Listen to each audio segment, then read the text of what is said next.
Good morning, YouTube. All right, we are going to make some scalloped potatoes, and we are going to do this version with a little bit of ham. All right, let's cook, y'all. We got a family to feed. All right, we are not going to work very hard because we just don't have time, and we just aren't going to play that way. All right, so we have half a stick of butter, and we are just melting that down over medium-low heat. And we're adding a smallish white onion that I diced. Smallish dice, you know, whatever. You're not going to work too hard at making sure that that's super precious. You just don't have to. And we have our oven back here set to 350 degrees, and we have a 9x13 dish, buttered. That's it. And to this, we're going to add a teaspoon of dried thyme. If you have fresh thyme, great. Knock yourself out. If you don't, dried is also fine. And for this, I'm going to use Yukon Golds. It's about 3 pounds. I think I actually have just a touch more than 3 pounds. If you want to go out and get a mandolin, or if you want to use a slicer, go ahead. I'm not going to mess with it. But this is all we're doing. Nice thin slices. If you can get them nice and you can get them nice and even, great. If not, it's not the end of the world. But you want them even so that they cook evenly. All right? And this is all we're going to do for the next few minutes while our onion cooks until it has softened. We're going to let that get nice and fragrant. And while we're doing this, we're letting our oven get nice and hot. We're going to slice up the rest of our potatoes. And when that's done, we're going to finish making a bechamel so that our potatoes get nice and scallopy and delicious and rich and creamy. All right? I'm not going to make you watch me do all that. It's just not that interesting. I'll see you back here in a second.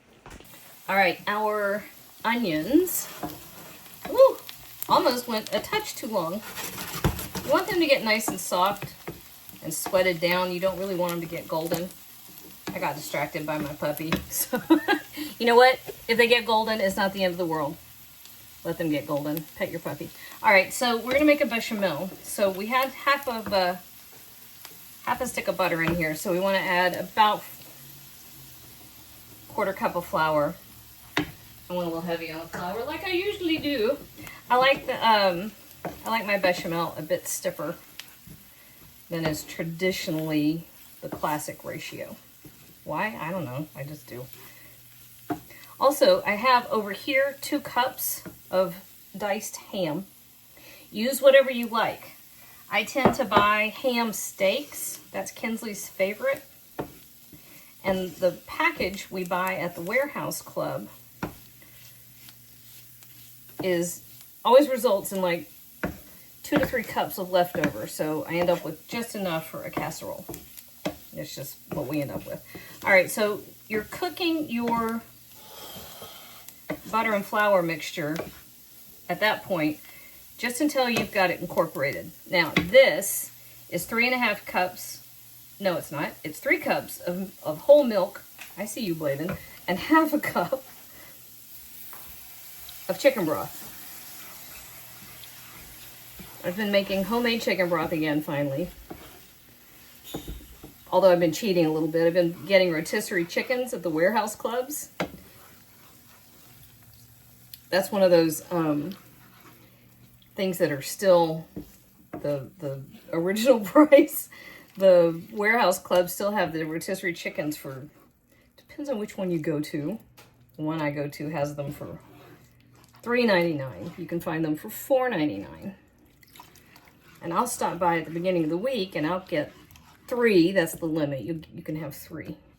Bring them home, pick them apart, throw the bones in bags in the freezer, and then I make chicken broth. And then we have chicken salad. We make chicken and rice. We have swapped to brown rice Anyway, tons of chicken broth all over the place now. I'm pouring milk all over the counter.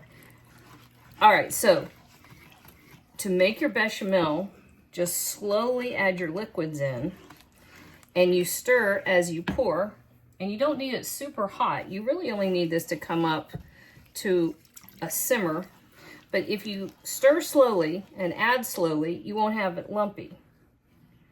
And this is what makes a nice, smooth, creamy bechamel. And also, your ratio is not set in stone. I like a looser sauce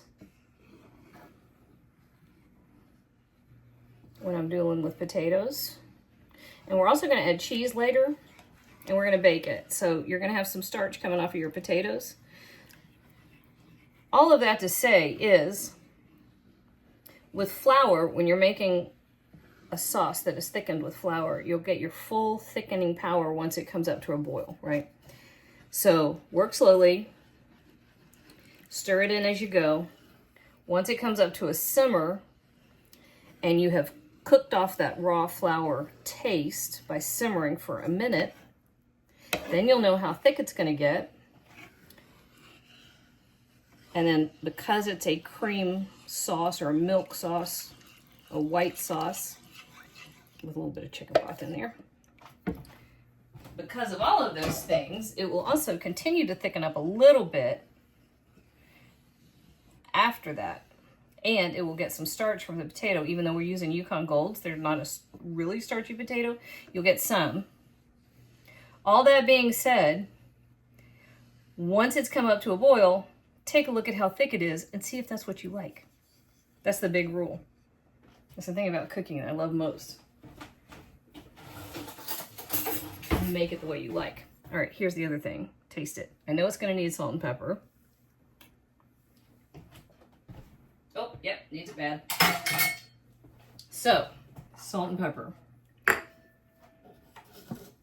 So, because we're dealing with potatoes and creamy sauce, I'm going heavy with a couple of teaspoons of kosher salt and a good teaspoon of black pepper.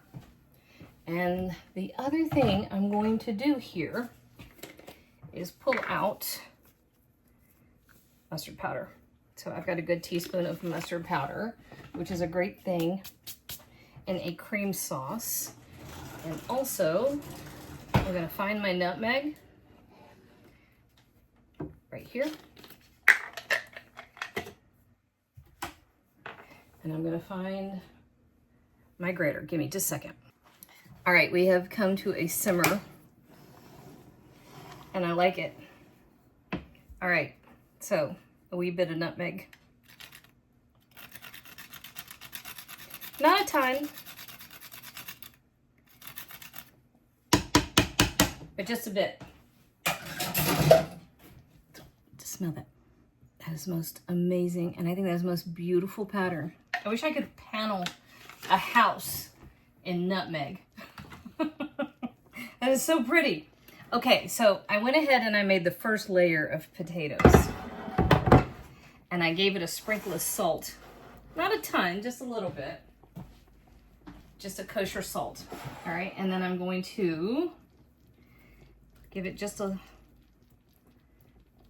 bit of the ham over the top of this layer of potatoes. We're gonna make a layer here. Try not to call it a lasagna. Everybody calls anything you put in layers a lasagna. And I just didn't want to. Not everything is that. All right, but then you're gonna do a layer of your cream sauce over the top of this. And this is one of those things that needs some planning ahead. It takes a while.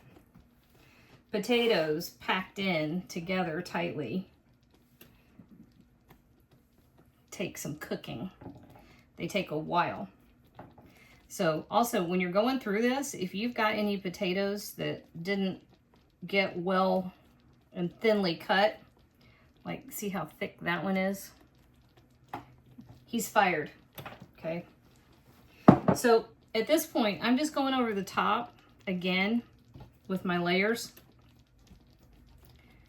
just doing a third. I guess we're gonna do a third and a third. That's it. So you don't have to sit here and wait for this. This is all I'm doing, I promise. Nothing spectacular. I'll meet you back here. All right, last layer's in. That's a nice full casserole. That's gonna weigh 1,000,000 pounds. So we got the last of our sauce. And our oven is 350 degrees. I probably could have wished I had another cup of sauce, but you know, not the end of the world. All right, because we're actually going to cover this with foil, and he's going to bake for an hour covered at 350 degrees. So our first shot is going to create a nice moist environment to kind of let everybody steam all the way through, right? So nothing to look at, but 350 degree oven for an hour. All right, we have been in the oven for an hour at 350 degrees. Whew, that is hot. You see that? Okay, that's all I look at. Right back in. Another 40 minutes. Isn't that easy? Okay, so we had half an hour. You know what? Cast iron dishes are picturesque. They sure are heavy. All right, so half an hour back in the oven, and you can see how bubbly that is. Well, can you? Can you see how bubbly that is? It's bubbly. All right, so over the top with our shredded cheese, which I'm throwing all over the counter. As much as you want. And I've got cheddar. This is a sharp cheddar. It's just what we like. You can use whatever you like. Knock yourself out.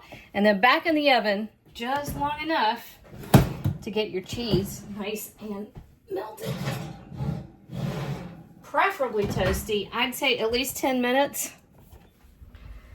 Maybe 15. And if you want to, you can hit that broiler on for just long enough to get that beautiful golden kind of melty cheese thing that happens. You know what I'm talking about, right? So broiler for maybe 4 minutes, right? 10 minutes at 350, get it melted. Broiler 4 minutes. Yep, meet you back here. All right, we are ready. Let's play our song, y'all.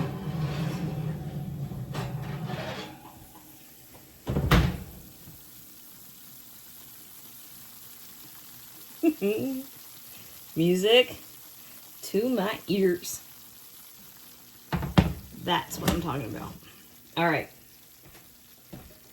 So, we are out of forks. How come I never have clean forks? I have 500,000 spoons. And for some reason, all my forks just evaporate. Okay, so I'm going to try to sneak a bite out of this corner. It's hot as blue blazes. Boy, I'm going to regret this. No, I'm not. Holy cow. No, that's perfect. Creamy, cheesy potatoes, ham, and that little bit of onion. Yeah, that's heaven. Make that twice.